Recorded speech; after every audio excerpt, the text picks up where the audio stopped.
भारताचे एक सार्वभौम समाजवादी धर्मनिरपेक्ष लोकशाही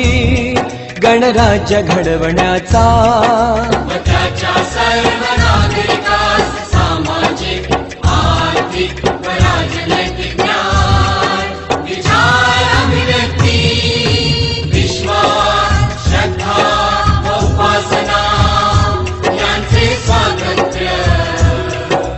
दर्जाची व संधीची समानता निश्चितपणे प्राप्त करून देण्याचा आणि त्या सर्वांमध्ये व्यक्तीची प्रतिष्ठा व राष्ट्राची एकता आणि एकात्मता यांचे आश्वासन देणारी बंधुता प्रवर्धित करण्याचा संकल्पपूर्वक निर्धार